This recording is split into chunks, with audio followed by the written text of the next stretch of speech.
اعوذ باللہ من الشیطان الرجیم بسم اللہ الرحمن الرحیم الحمد للہ الذی کان موجودا قبل حدوث الاشیاء ویبقى بعد فناء الاشیاء تفرد بالاولیۃ والقدم ووسم كل شیء ما عدا بالفناء والعدم كما قال عز شانہ كل شیء هالک الا وجهه وكل نفس ذائقة الموت وقال كل من علیہا فان ويبقى وجه ربك ذو الجلال والإکرام والصلاة والسلام على اشرف الانبیاء والمرسلین حبیب الہ العالمین بالقاسم محمد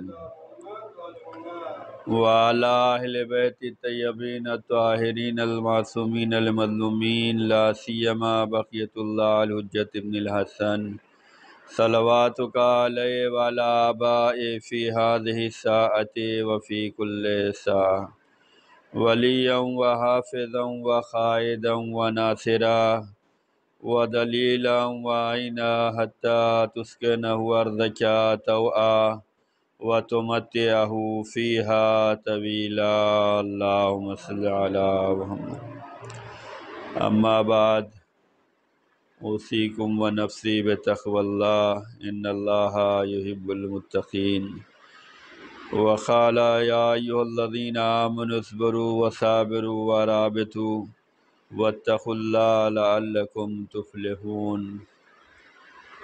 اپنے نفس کو اور آپ تمام حضرات کو تقوی الہی کی وعظ و نصیحت کرتا ہوں اور دعوت فکر دیتا ہوں۔ تقوی بہترین سرمایہ حیات ہے اور سرمایہ نجات ہے۔ اللہ تعالیٰ ان بندگان خدا سے محبت کرتا ہے جو تقوی الہی کو اختیار کرتے ہیں۔ تقوی الہی اختیار کرنے کا فائدہ یہ ہے کہ وہ لوگ کامیاب ہوتے ہیں جو تقوی الہی کو اختیار کرتے ہیں، اور اللہ تعالیٰ کا رحم اس بندے پر ہوتا ہے جو تقوی الہی کو اپناتا ہے۔ تو ہم سب کو چاہیے کہ تقوی الہی کو اپنائیں، تقوی الہی پہ چلیں، تقوی الہی پہ ثابت قدم رہیں، زندگی کے ہر مرحلے میں تقوی الہی کو اختیار کریں۔ اس کا فائدہ یہ ہوگا کہ اللہ تعالی ہمیں کامیاب بھی کرے گا اور اللہ تعالی ہم پر رحم بھی کرے گا۔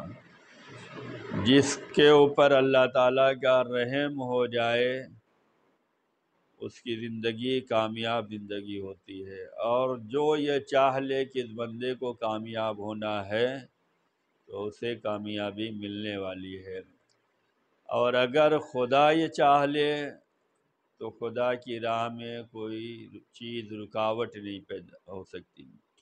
خدا جو چاہتا ہے وہ کرتا ہے، اور جو نہیں چاہتا اسے نہیں کرتا۔ اگر ہم تقوی الہی کو اختیار کریں گے تو قرآن میں ارشاد ہوتا ہے کہ اللہ تم پر رحم کرے گا اور اللہ تمہیں کامیاب کرے گا۔ ہماری زندگی میں کیا چاہیے؟ ہمیں ہم پر رحم کیا جائے، ہم پر ظلم نہ کیا جائے۔ تو اگر ہم تقوی الہی کو اختیار کریں گے تو اللہ تعالی ہم پر رحم کرے گا۔ جو سب سے زیادہ رحم کرنے والا ہے وہ ارحم الراحمین کی ذات ہے، اس سے بڑھ کر کوئی رحم نہیں کر سکتا، اور وہ کامیاب ہمیں بنائے گا اگر ہم تقوی الہی یعنی خدا کے لیے کام کرو، خدا نے جو چاہا ہے وہ کرو، اور خدا کو ناراض نہ کرو۔ اس نے جو واجبات تمہارے اوپر معین کیے ہیں ان کو ادا کرو، جو چیزیں حرام قرار دی ہیں اس سے بچتے رہو۔ جو واجبات ہیں وہ ہمارے فائدے کے لیے ہیں، اور جو حرام چیزیں ہیں وہ ہمارے لیے نقصان دہ ہیں۔ تو فائدے والی چیزوں کو ہمیں کرنے کی ضرورت ہے، اور نقصان پہنچانے والی چیزوں سے ہمیں بچنے کی ضرورت ہے۔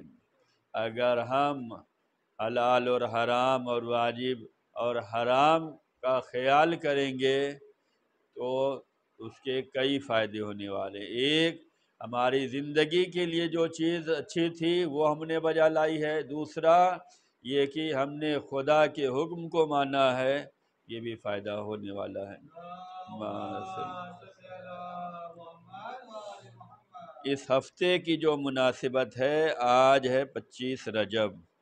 25 رجب کو شہادت حضرت امام موسیٰ کاظم علیہ السلام ہے، اور 26 رجب کو وفات حضرت ابو طالب علیہ السلام ہے، اور 27 رجب کو بعثت پیغمبر ہے، اور 28 رجب کو سفر امام حسین ہے جو مدینے سے کربلا کے لیے ہوا تھا، اور 29 رجب جو ہے یہ جناب خدیجہ سلام اللہ علیہا جو ام المومنین ہیں، جو زوج رسول ہیں، ان کی رحلت کی ایک تاریخ یہ بھی بیان کی گئی ہے۔ تو اس ہفتے کی جو مناسبت ہے وہ آج 25 تاریخ ہے، جو غم کا دن ہے، اور اس میں 7ویں امام کی شہادت کی تاریخ ہے۔ 7ویں امام موسیٰ کاظم علیہ السلام ہیں، جن کا لقب جو ہے مشہور ترین لقب کاظم ہے، اور ان کو باب الحوائج بھی کہا جاتا ہے۔ موسیٰ ابن جعفر الکاظم، نام موسیٰ ہے، والد کا نام جعفر ہے، لقب جو ہے وہ کاظم ہے، اور باب الحوائج ہے۔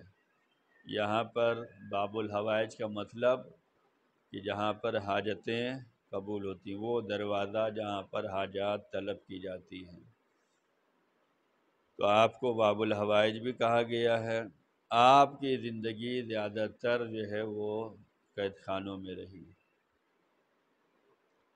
ہارون رشید نے کئی مرتبہ یہ پلان بنایا کہ امام موسیٰ کاظم علیہ السلام کو جو ہے شہید کرا دیا جائے، چنانچہ وہ جب بھی اپنے دربار میں لوگوں سے کہتا تھا کہ انہیں شہید کرنا ہے، تم لوگوں کو یہ کرنا ہے، تو ہر بندہ ڈر جاتا تھا اور معذرت طلب کر لیتا تھا کہ یہ کام ہم سے نہیں ہو پائے گا۔ بہت مرتبہ اس نے کوشش کی کہ امام کا خاتمہ کرا دیا جائے، امام کو شہید کرا دیا جائے۔ جب بھی درباریوں میں یہ معاملہ رکھتا تھا، درباری جو ہے معذرت طلب کر لیتے تھے، یہ ہم سے نہیں ہو پائے گا۔ پھر اس نے کچھ دن کے بعد جو ہے یورپ سے کچھ فوجی بلوائے اسی کام کے لیے کہ امام کو شہید کرانا ہے۔ یہاں ہمارے بغداد والے نہیں کر رہے ہیں، اس لیے کہ یہ امام کو جانتے ہیں، امام کی عظمت جانتے ہیں، خاندان جانتے ہیں، یہ لوگ تیار نہیں ہو رہے ہیں، تو باہر سے جو ہے کچھ سپاہی منگائے گئے کہ جو امام کو نہ جانتے ہوں ان سے یہ کام لیا جائے گا۔ اس میں کچھ سپاہی جو ہے یورپ سے آئے، تو ہارون رشید نے ان لوگوں سے پوچھا کہ تم اہل بیت کو جانتے ہو؟ تو ان سپاہیوں نے کہا نہیں، ہمیں نہیں معلوم، یہ کیا چیز ہوتی ہے، یہ کون سے لوگ ہیں۔ جب اس نے اطمینان کر لیا کہ یہ لوگ نہیں جانتے، تو وہ کچھ ہوا کہ ہمارا کام اب ہو جائے گا، یہ لوگ جانتے ہی نہیں اہل بیت کے بارے میں، امام کے بارے میں جانتے ہی نہیں۔ اس کے بعد اس نے جو ہے ان سپاہیوں کو جو ہے دکھلایا امام کو، لا کے قید خانے میں، کہا ان کو جو ہے ختم کرنا ہے، اور تم لوگوں کو ہم نے اسی لیے بلایا، اسی کام کے لیے بلایا ہے، اتنا لمبا سفر جو تم نے کیا وہ اس کے لیے ہے۔ اس کے بعد دربار میں زندان میں ان سپاہیوں کو بھیجا، اور جب سپاہی جو ہے زندان میں آئے قید خانے میں، اور امام کا جب سامنا ہوا تو سب کو لرزہ طاری ہو گیا، سب خوف سے کانپنے لگے، لرزنے لگے، اور وہ لوگ جو پلان بنا کر آئے تھے، جو انہیں ڈیوٹی دی گئی تھی، اس سے ان لوگوں نے معذرت کر لیا اور ہارون رشید سے کہا یہ کام ہم سے نہیں ہو پائے گا۔ ان لوگوں نے بھی معذرت طلب کر لی۔ امام کی زندگی سے جو ہمیں سبق لینے کی ضرورت ہے وہ یہ ہے کہ امام کا مقابلہ دو طرح کے لوگوں سے تھا۔ ایک وہ جو ظاہر دشمن تھے، جیسے ہارون رشید تھے، اور ایک دشمن وہ تھے جو ساتھ والے تھے۔ یہ بھی ہم سب کو اس واقعے سے جو آپ کی خدمت میں پیش کرنا چاہ رہا ہوں تاریخی حقیقت ہے، اس سے ہمیں درس لینے کی ضرورت ہے، نصیحت لینے کی ضرورت ہے اور بیدار رہنے کی ضرورت ہے۔ وہ یہ کہ امام کے جو ساتھ رہنے والے تھے، جو چاہنے والوں کا دعویٰ کرتے تھے، جو صحابی تھے، ان لوگوں نے جو ہے امام کی شان میں غلو کرنا شروع کر دیا۔ غلو کا مطلب ہوتا ہے حد سے زیادہ بڑھا دینا۔ ہم اور آپ ایک دوسرے کو کریں تو خوش ہوتے ہیں، لیکن امام یہ نہیں چاہتے، غلو امام نہیں چاہتے۔ امام کی شان میں امام کے چاہنے والوں نے غلو کرنا شروع کر دیا۔ غلو کا مطلب حد سے بڑھا دینا۔ ہم لوگ بھی یہ سوچتے ہیں کہ امام کی کوئی حد ہی نہیں ہے، بھئی اللہ نے کوئی نہ کوئی حد تو رکھی ہوگی، لیکن ممبروں سے یہ بیان کر دیا جاتا ہے کہ جب حد معین کرو تو پتہ چلے گا کہ حد سے بڑھایا یا نہیں بڑھایا، کون ہے حد جو معین کرے۔ لیکن امام اس بات سے ناراض ہوتے ہیں، امام اس بات سے امام کو تکلیف ہوتی ہے، اور تکلیف بھی ہے، اور امام اس سے رنجیدہ بھی ہوتے ہیں، اور امام اس سے پہ لعنت بھی کرتے ہیں۔ توضیح المسائل جو سیستانی صاحب کی ہے، اس میں یہ مسئلہ موجود ہے کہ غلو کرنے والے جو ہے وہ نجس ہوتے ہیں، ان کے ہاتھ کا کھانا نہیں چاہیے۔ ساتویں امام کے ایک صحابی تھے جن کا نام بشیر تھا، امام کی شان میں وہ غلو کرنے لگے، حد سے زیادہ بڑھا چڑھا کر۔ یہ عقیدہ ہم سب تو سوچتے ہیں کہ بھئی ہمارا عقیدہ یونیک ہے، ہمارے عقیدے جیسا کوئی نہیں ہے، ہمارے ایمان جیسا کوئی نہیں۔ اللہ تعالیٰ نے جیسا رکھا ہے ویسا ہمیں ماننا ہے۔ یہ عالم ہیں، سب سے زیادہ جاننے والے ہیں، سب سے زیادہ پرہیزگار ہیں، معصوم ہیں، ہادی ہیں، ہم جیسے نہیں ہیں، اللہ کے خاص و خاص بندے ہیں، امام ہیں، جانشین رسول ہیں، یہ سب چیزیں ہیں۔ لیکن یہ سوچنا کہ بس اللہ کے بعد یہی ہیں، یہی جو چاہتے ہیں وہی اللہ کرتا ہے، اللہ کے کاموں میں یہ شریک ہیں، تو ایسا نہیں ہے۔ اللہ لیس کمثلہ شیء ہے، اس کے جیسا کوئی نہیں ہے، اس کے کام میں کوئی شریک نہیں ہے، وہ بلا شریک ہے۔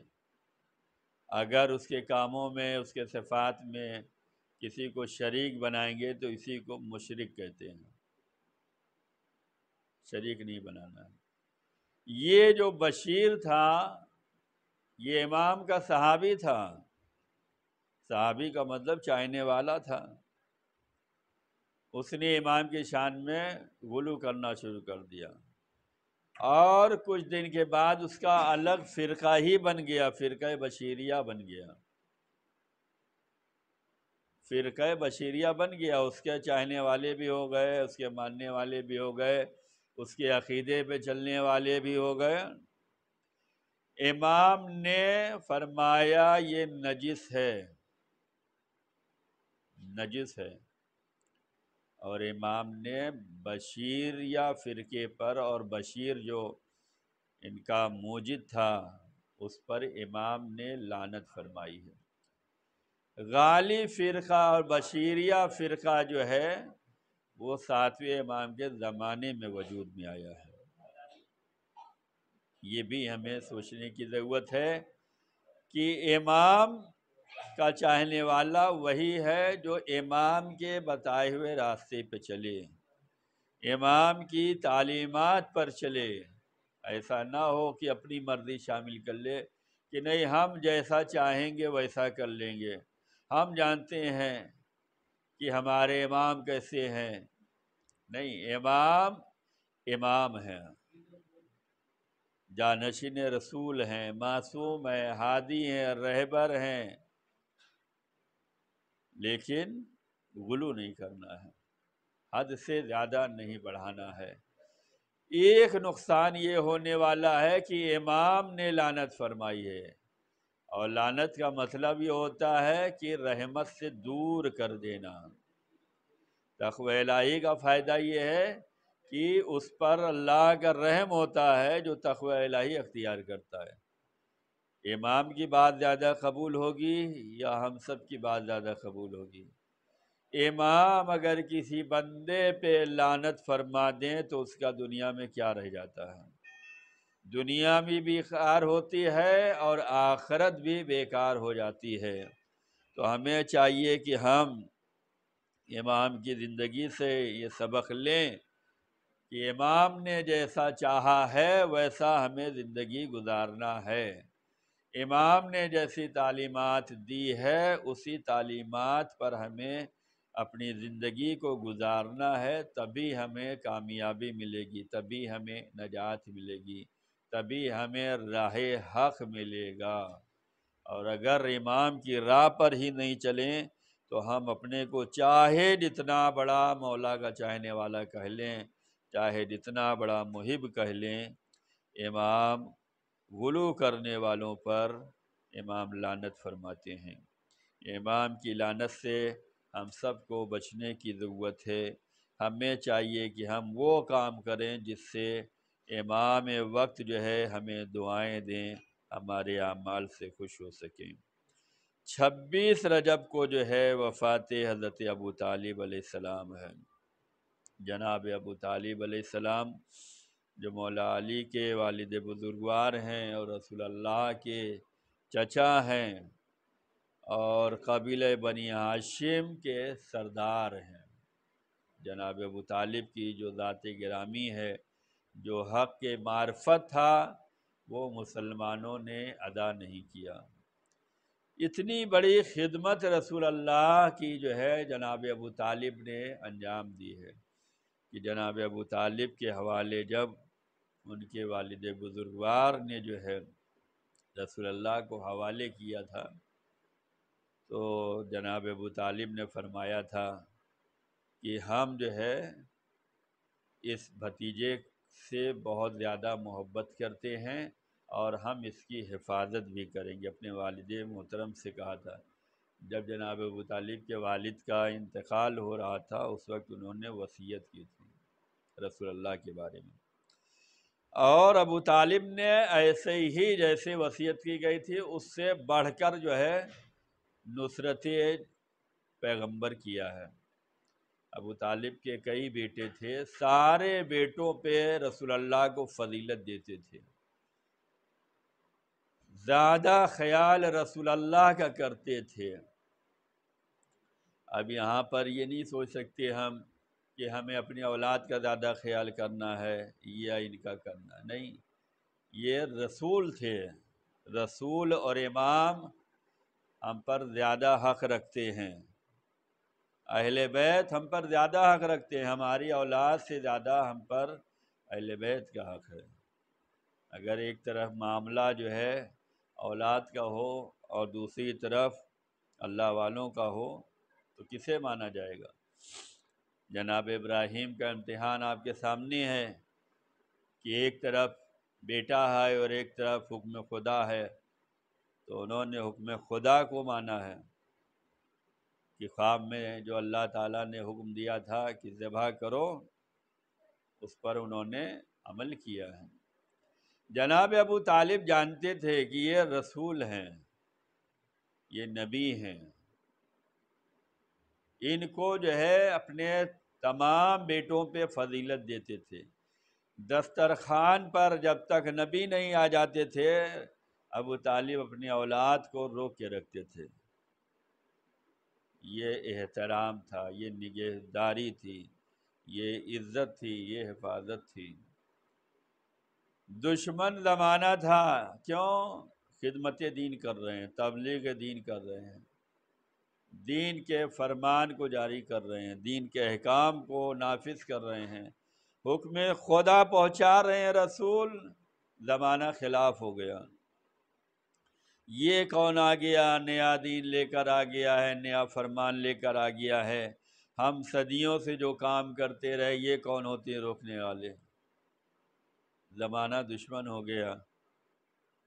ایسے میں رسول اللہ کا ساتھ جو ہے جناب ابو طالب نے دیا، اور اتنی حفاظت فرمائی کہ فقط دن کو ہی نہیں کہ دن کے تھکے ماندے ہیں رات کو سو گئے بے خبر، نہیں، دن بھر بھی حفاظت کرتے تھے، رات کو بھی کرتے تھے کہ علی کی جگہ پہ نبی کو سلا دیتے تھے، نبی کی جگہ پہ علی کو سلاتے تھے، اور اس احساس کے ساتھ کہ اگر دشمن حملہ کر دے تو میرا نبی بچ جائے اور میرے بیٹے قربان ہو جائیں۔ حفاظت نبی کے لیے جناب ابو طالب اس طریقے سے خدمت انجام دیتے رہے۔ تو جناب ابو طالب کی 26 رجب جو ہے یعنی کل کا دن جو ہے یہ وفات کا دن ہے، یہ یوم غم ہے، اس دن غم منانا چاہیے، اور یہ غم رسول اللہ پہ اتنا عظیم تھا، اتنا بڑا تھا کہ رسول اللہ نے پورا 1 سال جو ہے غم منایا ہے۔ جناب ابو طالب اور جناب خدیجہ کا غم جو ہے رسول اللہ نے پورا 1 سال منایا ہے۔ 1 سال غم منانا نبی کا یہ بتلا رہا ہے کہ یہ دونوں شخصیتیں، چاہے وہ جناب خدیجہ ہوں یا جناب ابو طالب ہوں، رسول کے اتنے بڑے خدمت گزار اور ہمدرد اور ناصر و وفادار تھے کہ 1 سال تک جو ہے رسول اللہ نے غم منایا ہے۔ لوگ کیا کہتے ہیں ابو طالب کے بارے میں، وہ لوگوں کا نظریہ ہے، ہمیں لوگوں کے نظریے سے اتفاق رکھنے کی ضرورت نہیں ہے۔ ہمارے لیے نظریہ ائمہ معصومین کا جو نظریہ ہے ابو طالب کے بارے میں ہے وہ رکھنا چاہیے۔ جناب رسول خدا کا جو نظریہ اپنے چچا کے بارے میں تھا وہ رکھنا چاہیے کہ رسول اللہ نے جو ہے جناب ابو طالب کی وفات پر جو ہے جو غم کا اظہار کیا ہے اور جو ان کی وفاداری کو یاد کیا ہے اور ان کے لیے مغفرت کی دعائیں کی ہیں اور شفاعت کی دعائیں رسول اللہ نے کی ہیں، یہ مسلمانوں کو نظر نہیں آتا۔ مسلمانوں کو یہ چیز نظر آنی چاہیے تھی کہ اللہ اور اس کا رسول، اس کے جانشین جو کچھ فرما رہے ہیں وہ ہمیں دیکھنا تھا، لیکن دشمنان اہل بیت کو، کفار اور مشرکین کو یہ بات برداشت ہی نہیں تھی کہ کوئی دین کا کام کرے، لہذا جو دین کا کام کر رہا تھا اس کے خلاف تھے، اور اتنے خلاف گئے کہ اس کی شان میں نازیبا کلمات، نازیبا بیانات، نازیبا ایمان اور عقیدہ رکھا گیا، جناب ابو طالب کی شان میں گستاخیاں کی گئی ہیں، بائیکاٹ کیا گیا، کئی سال تک جو ہے شعیب ابی طالب میں رہے۔ یہ تکلیفوں کو جناب ابو طالب نے جو ہے حفاظت رسول کے لیے برداشت کیا ہے۔ تو ہمارے لیے وہ نظریہ ہے جو رسول اللہ نے ابو طالب کے بارے میں رکھا ہے، اور وہ ہے کہ رسول اللہ کا سب سے بڑا حامی اور مددگار جناب ابو طالب کی ذات گرامی تھی۔ تو جو رسول اللہ کا عقیدہ ہے وہی ہم شیعان اہل بیت کا عقیدہ جناب ابو طالب کے بارے میں ہے۔ اب یہ عقیدہ کسی کو جمے تو جمے، نہ جمے تو کوئی مسئلہ نہیں۔ اور ہم نے دیکھا ہے کہ ہمیشہ سے دشمنان اسلام نے اسلام کی نصرت و مددگار جن لوگوں نے مدد کی ہے انہیں دشمنوں نے اچھا نہیں سمجھا۔ کیوں؟ ان کے مشن بیکار ہوئے ہیں، ان کی راہ میں رکاوٹیں پیدا ہوئی ہیں، اور یہ سلسلہ آج بھی جاری و ساری ہے۔ ابو طالب نے اپنی اولاد کو جو ہے نصرت دین کے لیے تیار کیا ہے۔ مولا علی علیہ السلام ہر جگہ پر ناصر بن کر رہے، مددگار بن کر رہے، وفادار بن کر رہے۔ ہر میدان میں جو ہے جو وعدہ دعوت ذوالعشیرہ میں مولا علی علیہ السلام نے کیا تھا، اس وعدے کی نگہبانی، پاسداری، وفا ہر میدان میں رسول اللہ کے ساتھ عمل میں لائے ہیں۔ تو ہمیں ان دونوں ذات گرامی سے یہ سبق لینے کی ضرورت ہے کہ ہم ان سے محبت کا اظہار کریں اور ان کی وفاداری کو یاد کریں، ان کی قربانیوں کو یاد کریں، اور ان کی سیرت پر چلیں، ان کی تعلیمات پہ چلیں۔ تو 26 رجب جو ہے یہ وفات جناب ابو طالب ہے، اور 27 رجب جو ہے عید مبعث ہے۔ بعثت رسول نے اظہار فرمایا ہے، حکم خدا کے اعتبار سے رسول اللہ نے یہ اعلان کیا ہے اپنی نبوت کا، رسالت کا۔ 27 جو ہے رجب یہ عید معراج ہے، مبعث ہے۔ اسی دن جو ہے اظہار فرمایا ہے۔ آپ غار حرا میں تھے، پہلی وحی جو آئی ہے وہ اقرا کی شکل میں آئی ہے۔ اقرا یعنی پڑھو، پڑھائی کے بعد معاملے میں ہے۔ اور جب پہلی وحی نازل ہوئی اور یہ فرمایا گیا کہ آپ کو یہ وظیفہ دیا گیا ہے، یہ ذمہ داری دی گئی ہے، جب آپ وہاں سے چلے تو جدھر سے گزرتے تھے ہر شجر و حجر، ہر درخت، ہر پتھر، جس گلی سے گزرتے تھے ہر طرف سے آواز آتی تھی، السلام علیک یا رسول اللہ۔ شجر و حجر جو ہے سلام کر رہے تھے، یا رسول اللہ کہہ کر سلام کر رہے تھے۔ اور جب آپ اپنے گھر آئے ہیں اور اپنی زوجہ ام المومنین جناب خدیجہ نے آپ کو دیکھا تو فرمایا کہ آج میں آپ کے چہرے پہ عجب نور دیکھ رہی ہوں، آج آپ کی کیفیت الگ ہے، آج آپ کا نور جو ہے وہ الگ نظر آ رہا ہے۔ تو رسول اللہ نے فرمایا کہ اللہ نے جو ہے ہمیں یہ عہدہ دیا ہے، اللہ نے ہمیں اس منزل پہ فائز کیا ہے۔ تو سب سے پہلی گواہی جناب خدیجہ نے فرمایا ہمارا تو ہمیشہ سے آپ پر ایمان تھا کہ آپ رسول ہیں، آپ نبی ہیں، آج یہ اعلان ہوا ہے تو میں آج گواہی دے رہی ہوں۔ چنانچہ تاریخوں میں ملا ہے کہ سب سے پہلی خاتون جس نے آپ کی رسالت کی گواہی دی ہے وہ جناب خدیجہ کی ذات گرامی ہے۔ مولا علی ابن ابی طالب علیہ السلام نے جو ہے سب سے پہلی گواہی دی ہے، اور یہ وہ 3 شخصیتیں سب سے پہلے نمازی ہیں۔ تو جو احترام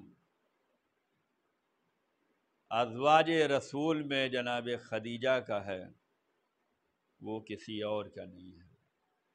بعد کے مرحلے سیاسی ہوتے گئے، بعد کے مرحلے شخصیتوں کے ہوتے چلے گئے، لیکن اللہ نے جس کو جو فضیلت دی ہے اس فضیلت کا اقرار کرنا یہی حقیقی ایمان ہے، یہی حقیقی محبت ہوگی، یہی حقیقی عقیدت ہوگی۔ جناب خدیجہ کا جہاں سارا احسان ہے، احسانوں کی وجہ سے بھی فضیلتیں ہیں، وہیں ان کو وہ بھی فضیلت ہے کہ پہلی زوجہ رسول بننے والی ذات گرامی جو ہے جناب خدیجہ ہیں، یہ شرف ان کو ملا۔ پہلی گواہی دینے والی یہ جناب خدیجہ ہیں، مصیبتوں میں، تکلیفوں میں، دکھ اور سکھ میں ساتھ دینے والی ہمدرد جو بن کر آئی ہیں وہ جناب خدیجہ کی ذات گرامی ہے۔ تو جو لوگ مشکلات میں ساتھ دیتے ہیں انہیں ہمیں زیادہ یاد رکھنے کی ضرورت ہے۔ تو 27 رجب کو جو ہے عید مبعث ہے۔ اس دن جو ہے کچھ اعمال ہیں، شب میں جو ہے نمازیں ہیں، اور 27 رجب کے دن میں جو ہے وہ روزہ ہے، اور زیارت امیر المومنین علی ابن ابی طالب علیہ السلام ہے۔ تو یہ عید کہا گیا ہے، 27 رجب کو بھی عید کہا گیا ہے۔ ان میں 4 روزے ایسے ہیں جن کی فضیلت زیادہ بیان کی گئی ہے، یعنی یہ 4 دن میں اگر کوئی روزہ رکھتا ہے جن میں سے ایک 27 رجب ہے تو گویا اس کو وہ ثواب ملتا ہے جو 70 سال کے روزے کا ثواب ہونے والا۔ کیوں؟ اسی دن رسول اللہ کو رسول ہونے کا اعلان کیا گیا ہے، مبعوث برسالت کیے گئے ہیں۔ تو یہ دن عید کا دن تو بنتا ہے کہ جس نبی کی رسالت کا ہم سب کلمہ پڑھ رہے ہیں اور اقرار کر رہے ہیں، جس کی امت ہے، اس کو جس دن یہ رسالت عطا کی گئی ہے اس دن کا ہمیں احترام کرنا چاہیے۔ اس دن زیارت ہے، مخصوص زیارت ہے، مولا علی کی بھی ہے، رسول اللہ کی بھی ہے، اسے پڑھنے کی کوشش کریں، اور اس دن جو ہے صدقہ و خیرات بھی کریں، اور اس دن کا روزہ 70 سال کے روزے کا ثواب رکھتا ہے۔ خدا ہم سب کو توفیق عطا فرمائے کہ ہم سب دین کی راہ پہ ثابت قدم رہیں، دینداری کا جذبہ برقرار رہے، دین کی خدمت کرتے رہیں، دین کے معاملے میں ایک دوسرے کے مددگار رہیں۔ خدا ہم سب کی خدمتوں کو قبول فرمائے، اس کا بہترین سے بہترین اجر میسر فرمائے، ہم سب کی حاضری کو پروردگار قبول فرمائے۔ بسم اللہ الرحمن الرحیم، انا احسن الحدیث وابلغ الموعظہ کتاب اللہ۔ اعوذ باللہ من الشیطان الرجیم، بسم اللہ الرحمن الرحیم، والعصر ان الانسان لفی خسر الا الذین آمنوا وعملوا الصالحات وتواصوا بالحق وتواصوا بالصبر۔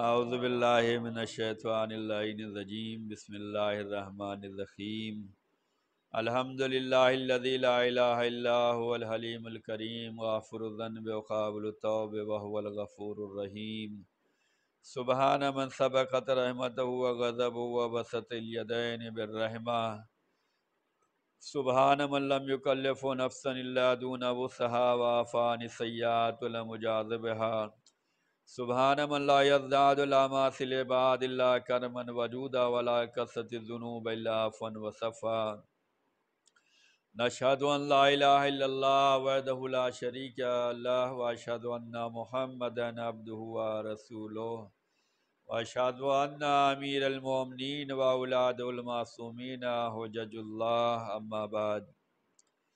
عزیزان گرامی، اللہ تعالیٰ ان بندگان خدا پر رحم کرتا ہے جو تقوی الہی کو اپناتے ہیں، اور تقوی الہی یہی ہے کہ اللہ تعالیٰ نے جو بھی واجبات رکھے ہیں جس وقت پہ رکھے ہیں اس کو ادا کرنا چاہیے۔ جس طریقے کے بھی ہمارے اوپر واجبات ہیں اس کو ادا کر لینا، یہی تقوی الہی ہے۔ حرام کاموں سے بچنا یہ تقوی الہی ہے۔ بڑے بڑے گناہوں سے بچنا یہ تقوی الہی ہے۔ یہ بڑے بڑے گناہوں سے بچنا یہ کفارہ ہو جاتا ہے ہمارے چھوٹے چھوٹے گناہوں کا۔ چھوٹے چھوٹے گناہ جسے ہم خیال بھی نہیں کرتے، شمار بھی نہیں کرتے، ان چھوٹے گناہوں کا کفارہ بڑے گناہوں سے بچنا ہے۔ لیکن کہا گیا ہے کہ انسان کو چھوٹے گناہوں سے بھی بچنا چاہیے، جنہیں گناہ صغیرہ کہا گیا ہے، اس لیے کہ اگر یہ چھوٹے چھوٹے گناہ کرتے رہیں گے تو پھر دلیر ہو جائیں گے، جری ہو جائیں گے، بڑے گناہ بھی کرنے کے لیے پھر ڈریں گے نہیں۔ انسان جب چھوٹے گناہوں سے ڈرتا ہے، خوف رکھتا ہے، تو پھر بڑے گناہوں کی طرف نگاہ بھی نہیں کرتا۔ لیکن اگر چھوٹے چھوٹے کرتے رہیں گے تو انسان بڑے گناہوں کی جانب قدم اٹھاتا ہے۔ اگر ہم نماز کو وقت پر ادا کرتے رہیں گے تو ہماری نماز قضا نہیں ہونے والی ہے۔ اگر وقت پہ ادا نہیں کیا تو آج 1 گھنٹہ لیٹ ہو گیا، کل 2 گھنٹہ لیٹ ہو جائے گا، اور اس کے بعد یہ لیٹ ہوتے ہوتے قضا بھی ہو جائے گی تو فکر نہیں ہوگی کہ اسے ادا کر لیا جائے۔ لہذا ضروری یہ ہے کہ ہم اپنی زندگی میں تقوی الہی کو نافذ کریں، جو اللہ نے جس وقت واجب کیا ہے اس وقت ہمیں بجا لانا ہے، تاکہ ہمارے دل میں خوف خدا بھی رہے، محبت خدا بھی رہے، اور تقوی خدا بھی رہے۔ اس سے انسان کی زندگی پرہیزگار زندگی ہوتی ہے۔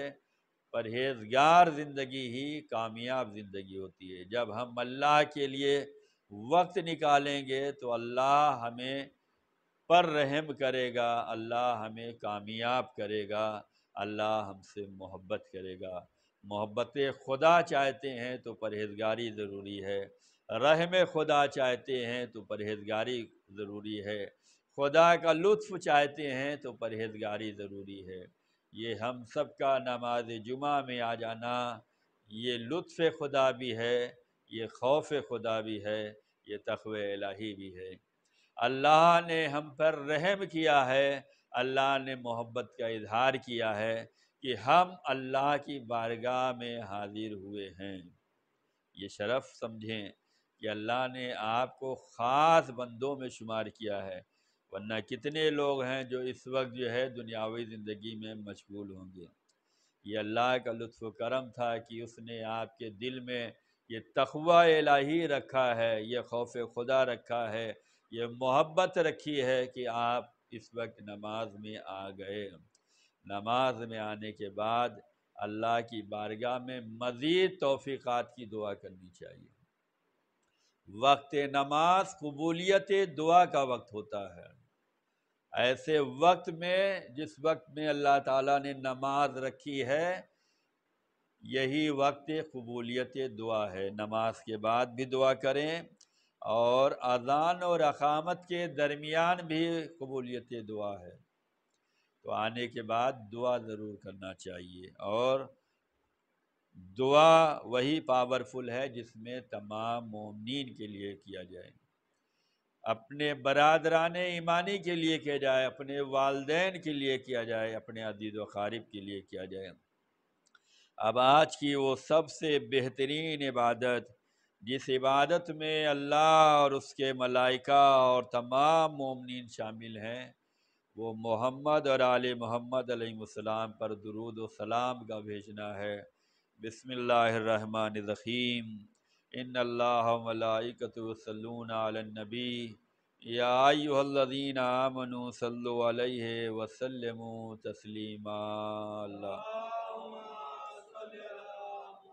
اللہم صل علی سید المرسلین شفیع المذنبین نبینا محمد۔ اللہم صل علی سید الوصین امیر المومنین علی ابن ابی طالب۔ اللہم صلی علی سیدت نساء العالمین فاطمہ بنت رسول اللہ، اللہم صلی علی الحسن المجتبی، اللہم صلی علی الحسین شہید کربلا،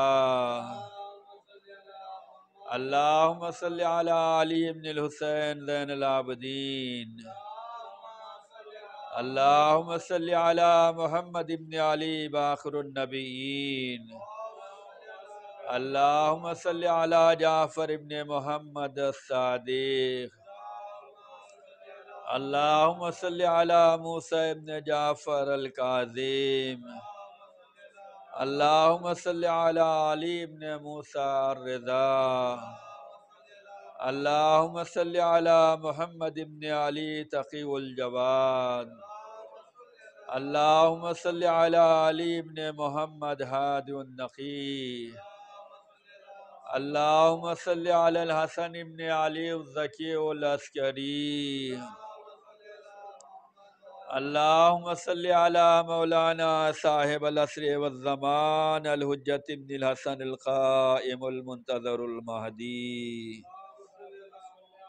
صلواتک علیہ وعلی آبائہ فی ہذہ الساعۃ وفی کل ساعۃ ولیا وحافظا وقائدا وناصرا ودلیلا وعینا حتی تسکنہ ارضک طوعا وتمتعہ فیہا طویلا، اللہم صلی علی محمد وآل محمد۔